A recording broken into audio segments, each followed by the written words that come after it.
Hi!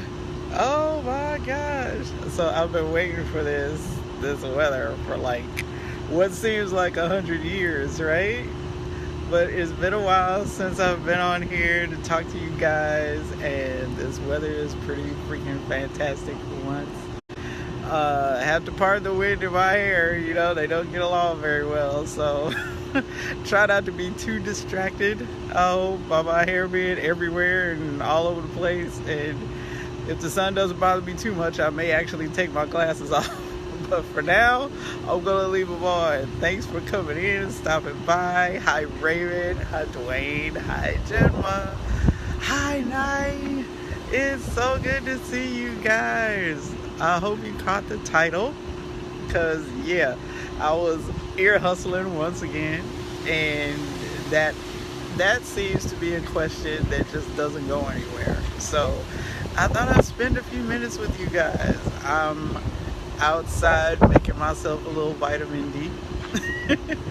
And since I'm unsupervised and I have some time before my movie starts, because you know how I am about those too, thought I'd check out the new Star Wars movie today. But anyway, why is the question. Why do people who claim to hate drama so much usually end up with very dramatic partners? And what do I mean by that? I mean, when you talk to people oftentimes about their relationships, about what they want in their relationship, about the kind of relationship, the kind of person that they want to partner with, all those good things, they'll give you a list that makes a lot of sense. You know what I mean? Someone kind, someone caring, someone patient, someone intelligent, someone funny, someone they can trust, someone who they can believe, somebody that they don't have to wonder about. All those good things, right? And then you see them later on, you either see them with someone new, or you may even see them with the person that they're married to. And they're nothing like what they describe to you. And you know they're nothing like what they describe to you. So you break out in a question mark yourself. And you have that twisted puppy head. Thank you, Dwayne. You have that twisted puppy head expression like, how did that happen? Especially if you know this person personally. Like maybe they're a friend of yours, maybe you've worked together for a long time, maybe you went to the same school, and you know this person to be not even close to remotely dramatic. You know this. Like, this is your experience of that person. And so when you see them with their mate, and their mate is the polar opposite, just the polar opposite, it leaves you scratching your head about how it happened. Well, hopefully, after we get finished here, you won't be so confused, and neither will the person who's in that situation. One of the things that always comes up in situations like this is that people have a tendency to think that they choose their partners rationally, because they're rational people usually. When you talk to them, they can string together thoughts and ideas that actually make sense, and so they seem rational, and they may actually be rational, and they think that that's where their relationship choices are being made from. Just gonna drop a little factoid on you. The fact is that most of the choices that we make in our lives, particularly where relationships are concerned, are not made logically or rationally or even in our consciousness. Those decisions are made in our subconscious. What do I mean by subconscious? I mean at the level of functioning in our brains that we are consciously not aware of. Meaning it's something that happens without our permission. It's something that happens without our interference. It's something that happens without our consent. And how is that possible? because it was programmed into us during a time when we didn't have the brain power to say, yes, this makes sense for me, or no, this doesn't make sense for me. Yes, I'm going to accept this and adopt this as a way of life, or no, I'm not, because I know ultimately this isn't going to work for me. What's going on, Pete? It's like, ultimately, I know this isn't going to work for me, so yeah, I'm not going to do that. Well, it would be really nice if that was the way it actually worked and we could make those choices logically. But the truth is, most of us don't, and that's why we have these dismal relationship statistics. The truth is that no matter how much you hear people yelling and screaming and moaning and groaning about how much drama they don't want and how much they hate drama and, oh my goodness, I hate these things. Okay, yes, they do jump out of my head on their own. But anyway, no matter how much they yell and scream and stomp and tantrum about how much drama they don't want, they typically choose people who are exactly that. Who are dramatic and demanding and unreasonable and inconsolable. People who cannot be pleased no matter what you do, no matter how hard you try, no matter how closely you listen, no matter how patient you are, no matter what you do for the specific purpose of pleasing them, they are somehow never pleased.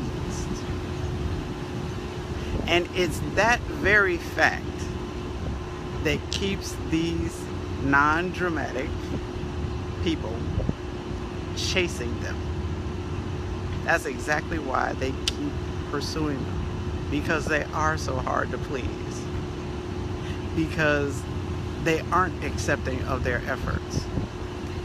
Because if one effort is turned down, then that means there's something else that they have to try that they haven't tried yet. There's something else left for them to do that they haven't done yet. And those people are the kind who look for their validation as a person, who look for their validation as a partner, who look for their worth and their value in a relationship relative to how well their partner responds to them. So if their partner isn't happy, neither are they. If their partner is upset with them, they're upset with themselves. If their partner appears not to like them, they tend not to like themselves. They adopt the message about themselves from the response of their partner to their efforts to make them happy. So if they fail to make their partner happy, they consider themselves a failure as a person and as a partner, and they have to keep trying. And that's not rational. That's not reasonable. That's not logical. That isn't conscious. It's emotional. It's subconscious. It's programming. It's conditioning. It's what they've been conditioned to believe is true about themselves and about how relationships are supposed to work, about how well they're supposed to fulfill the expectations of their partners in their relationships. And typically, they keep having the same relationship over and over again with different people. Or if they're in one long-term relationship, then they tend to fight about the same things over and over again. They tend to try the same things over and over again. They have the same issues repeatedly throughout their relationship, no matter how long or not.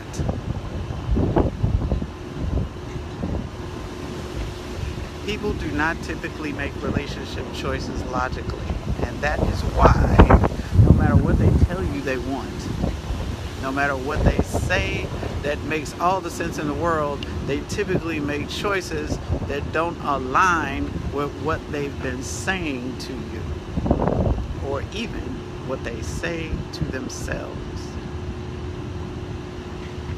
And that is why they end up in these unsustainable situations, or they're trying to make them sustainable because they've already promised that they would.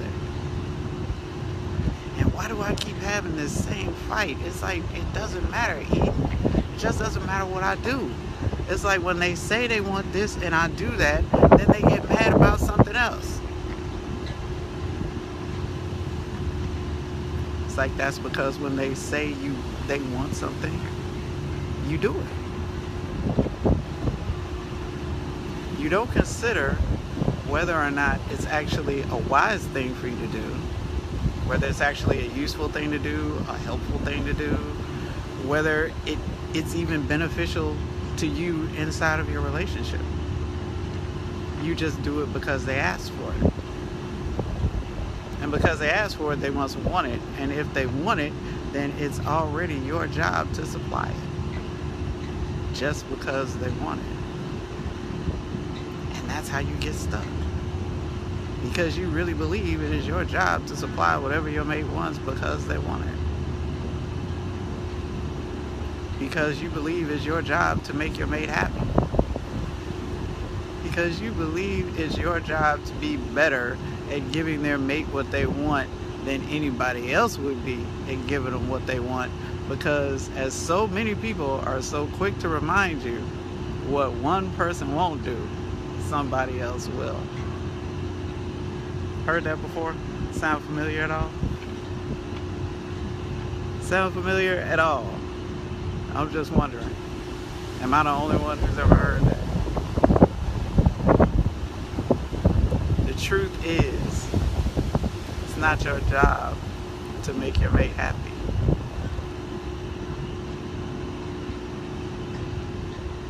I'll just let that sink in for a moment.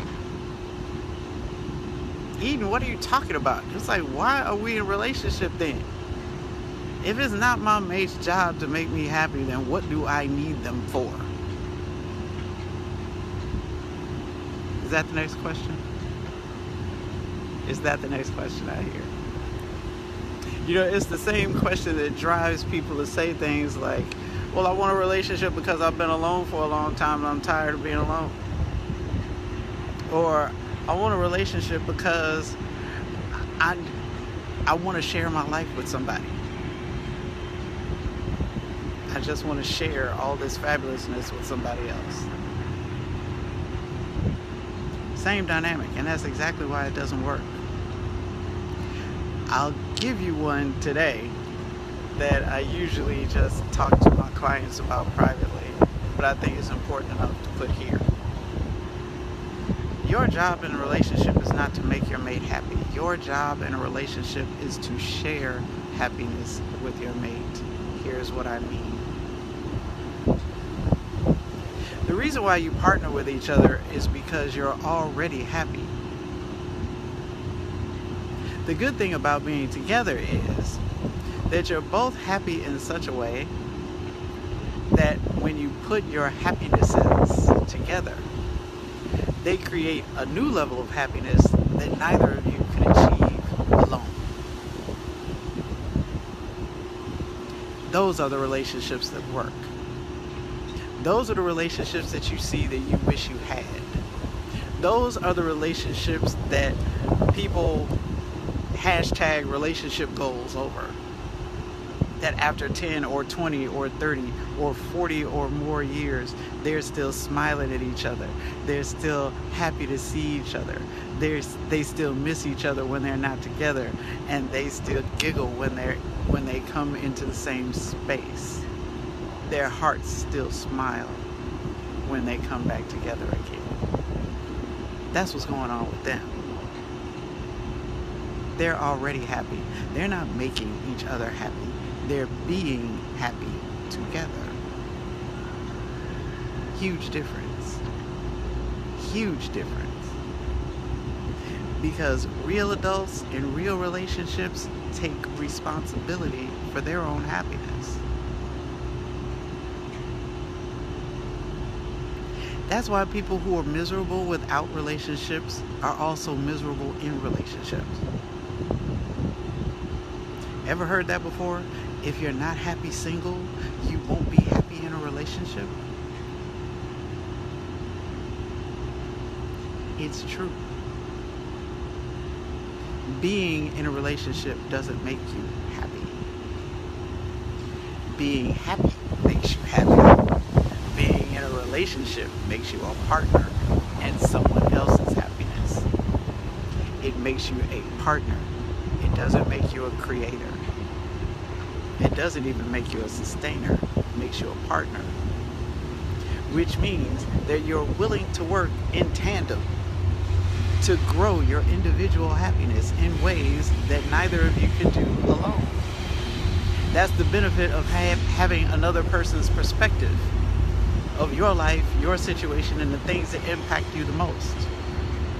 That's why having a viable friendship is important, because that person knows you. And that person knows your heartbreaks and your fears. And that person knows your dreams and your wishes and your wants and your desires. And they know what matters to you and why. And they can have an objective view that you cannot have. They can cover your blind spots. And we all have blind spots. Blind spots are not a function of being unable to see. Blind spots are a function of not being able to see far enough. If I hold my hand here, all I can really see is what's directly in my field of vision, but that's not all there is to see.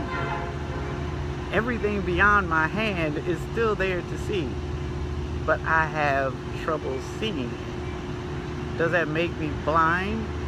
No, because I can see my hand. But what is the problem is I can't clearly see around my hand. And those are things that I may need to consider in order to have a relationship that actually makes my heart happy. But my partner can see everything around my hand and much farther. And my partner can be there to say, you know what? Step left instead of right. I don't want you to fall in that hole. That's the benefit of having a partner.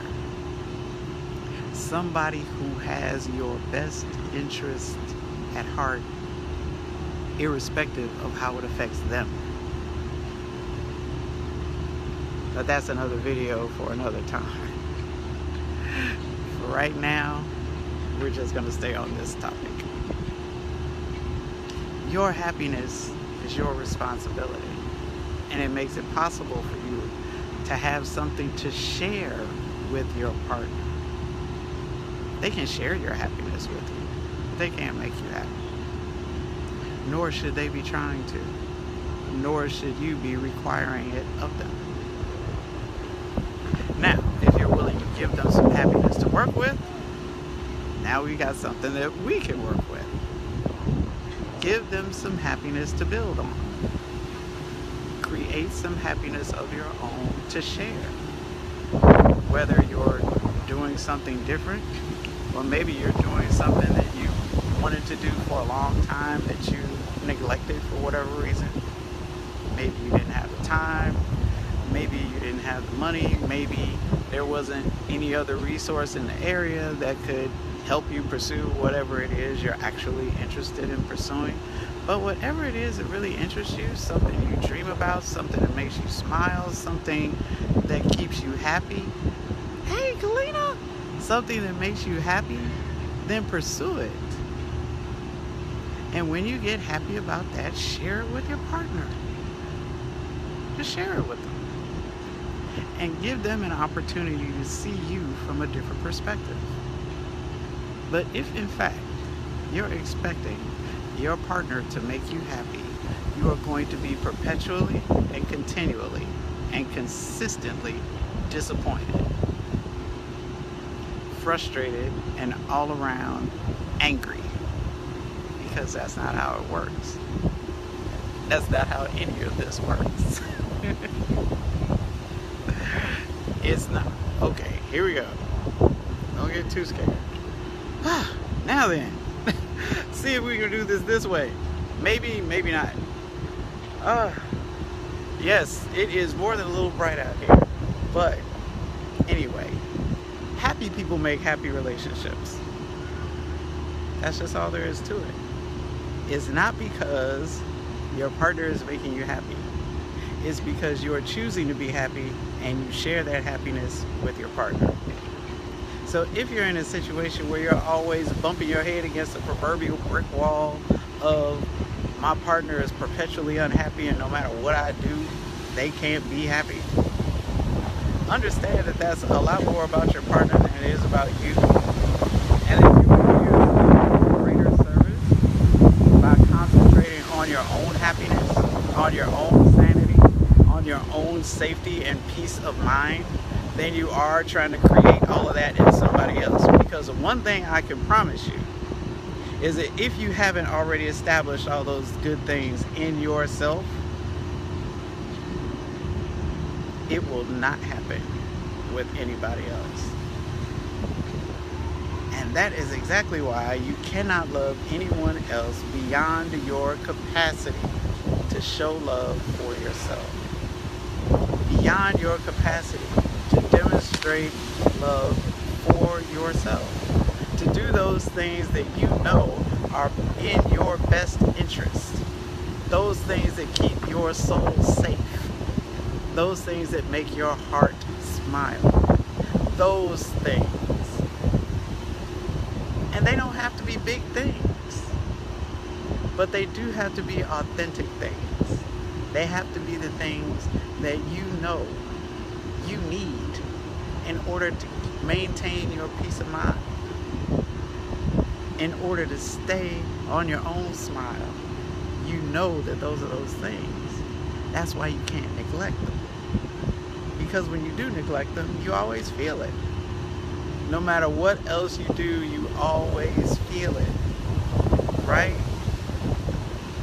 It is imperative, always, that you put your own mask on first. Just like our flight attendants are always telling us every time we get on an airplane and they do that demonstration that they always do of the emergency equipment, and they tell you when that mask falls, if the plane depressurizes and we're in a crisis situation and oxygen is at a premium, they tell you put your mask on first. Even if you brought your babies, even if you got your mom and them, even if you have a plane load of other people that you want to have to help feel like they can't do it without you, put your mask on first. Why is that? Because you're of no use to anybody if you pass out. You can't help mom and them, daddy and them, and anybody else if you pass out. So take care of you first. The babies will be alright. The spouse will be fine. The in-laws or the outlaws or whoever else you're worried about, they're going to be alright. Because if you weren't there, they'd find another way to get done whatever it is they're expecting you to do. Did I say that out loud? Oh boy, did I say that out loud? They're going to find another way to get it done. Say that one more time. They will find another way to get it done. But you have to replenish yourself. You have to refuel yourself. You have to take care of yourself. You have to nurture yourself.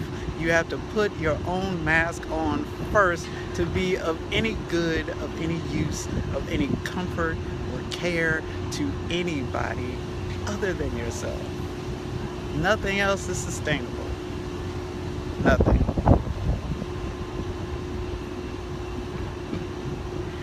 So your programming, I know, is opposite of that.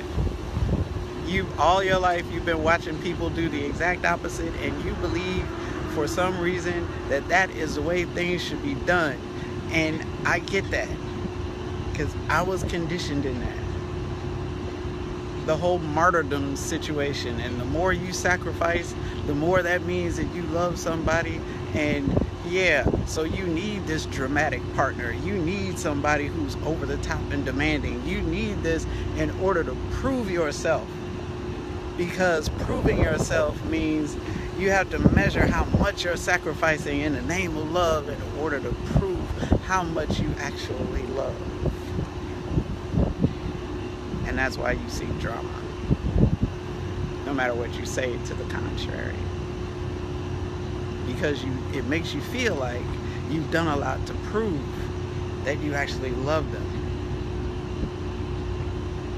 Or what you actually done is commit very slow emotional suicide and then blame them for the fact that you died.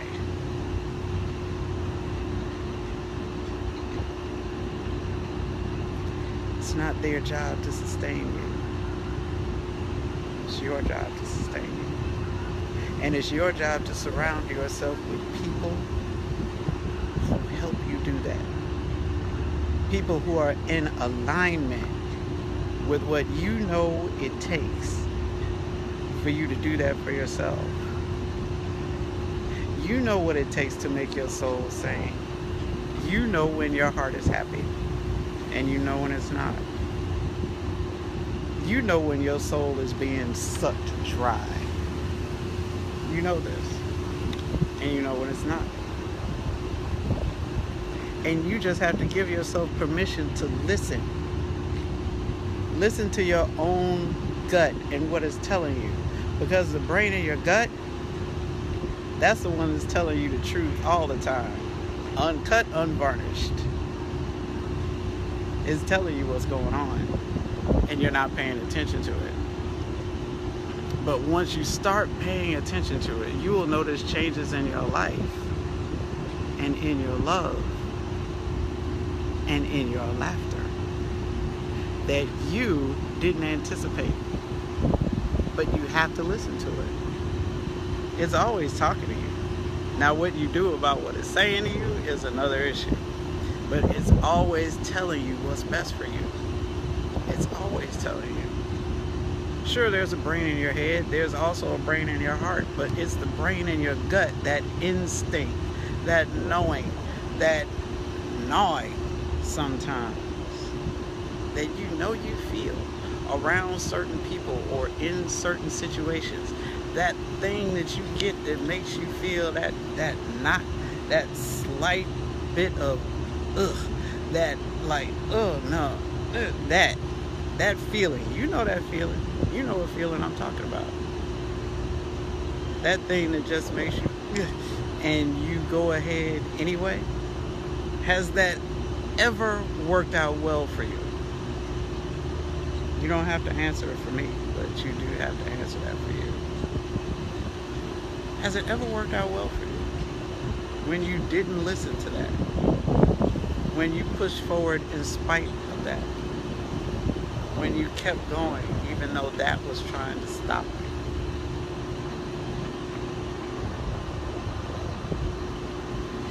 The reason why people who claim they don't like drama often end up with dramatic people is because they need that opposition. It's a codependency. In the vernacular, they call it codependency. What it really means is I can't feel the best about myself unless I have you to compare myself to. And so you become my thermometer. You become the measurement of the temperature in the room. I set the temperature. I'm the barometer. But you are the thermometer. You're the one who lets me know how I'm doing. Not how I'm doing in the relationship, how I'm doing as a person.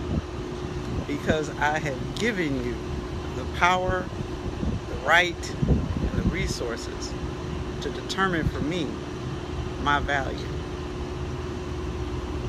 Not just in the relationship, but my value as a person. My value as a partner. My value, period, is now dependent upon how happy I can make you. That is textbook definition of codependency. And that is why people often do things that aren't logical, that don't make sense, and that are definitely not sustainable in a happy relationship, because they've been conditioned to believe that love is all about how much pain you can endure in the name of making it work, in the name of keeping it alive, in the name of keeping it going. How much can you endure? That's what determines whether you're a good partner or not. That's what determines whether you're fit for a relationship or not. That's what determines whether you really love your mate or not.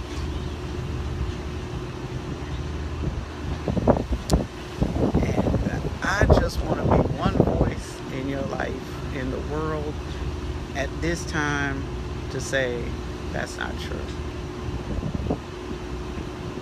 It's just not true. It's inaccurate. They may have all the best intentions in the world, but it's just not accurate. And it's not sustainable. It is not sustainable. That is not how long-term relationships make it long-term. At least not the happy ones. Now, there's plenty of miserable ones, don't get me wrong.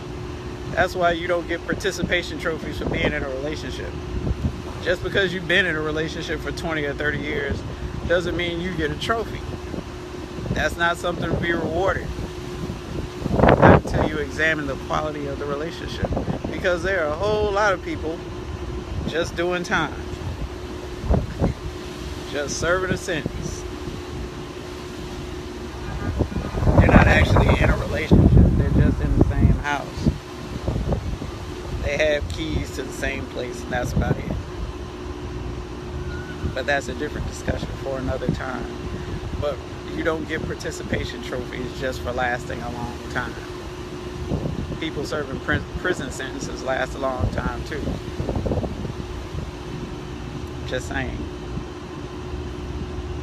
It's not supposed to be a sentence. It's supposed to be a relationship. You're supposed to be teammates and a dream mate. Not cellmates or hellmates. That's a participation trophy. And that level of participation is the smallest, the lowest, is the low-hanging fruit participation. Because people who are in real relationships, who are actually happy about the partnerships they made, you can tell. You can tell when you see them. You can tell when you're with them. You can tell they're not perfect, and you can tell they are perfect for each other. You can tell. You can feel it in their energy.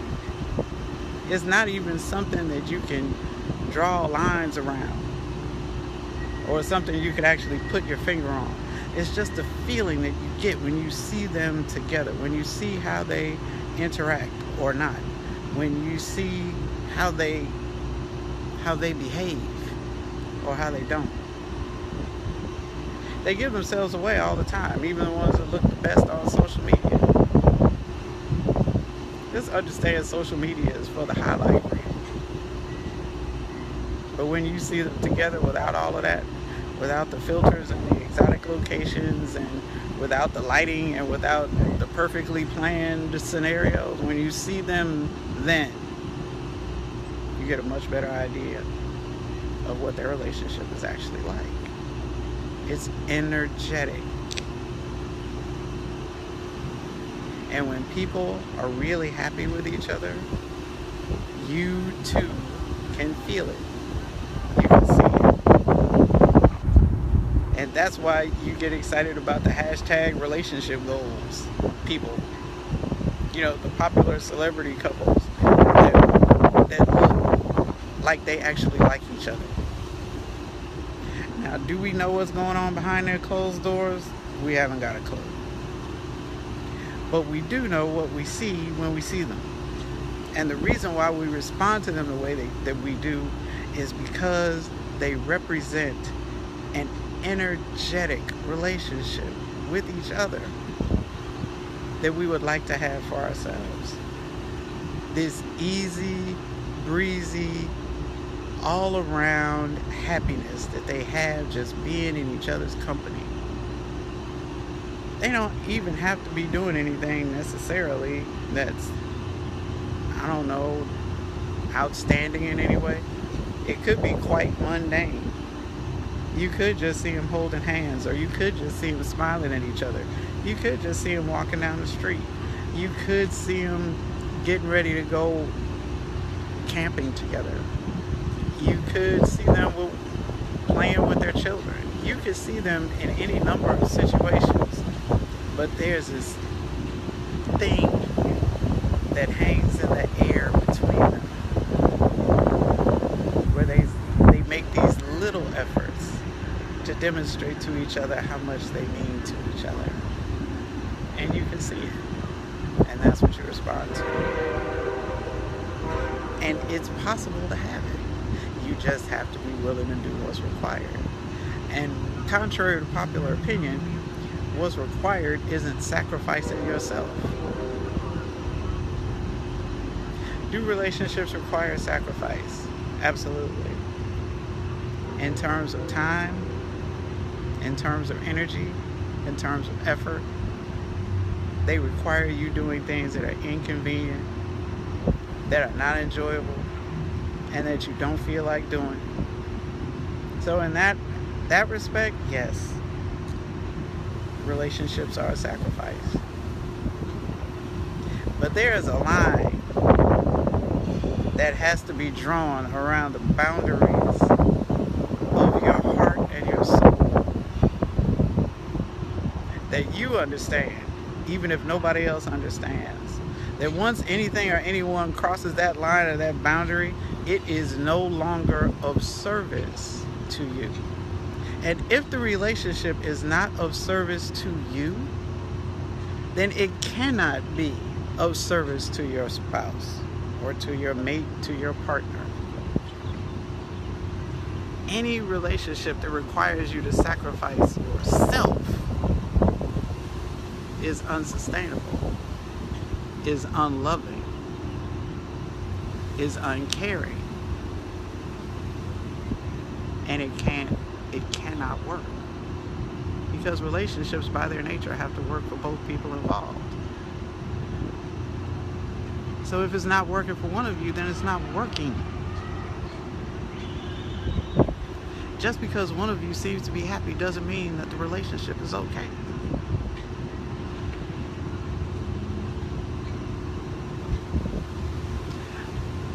Drama is not an indication of happiness. It's really not an indication of unhappiness. It's more of an indication of emotional instability. And as long as you're trying to reason with emotional instability, you will forever be frustrated, because it's not possible. That's why it's unstable. But that is another video for another time. I appreciate you jumping in with me in all this wind and all this sun, and all of a sudden, without any warning, and hanging out with me for as long as you have. Feel free to share it if you think it would be useful to someone else. Thank you for your attention and your time, and for letting me come in on your Sunday afternoon while I am making some vitamin D. Thanks for coming by. Enjoy the rest of your day. If there's anything else that you would like me to comment on, please leave me a comment and I will come back and address it. And I may even do a video about it. If I get enough response, I may even do another video about it. So let me know what you'd like to hear about. Thank you, thank you, thank you. And enjoy the rest of your Sunday. Bye, Passionators.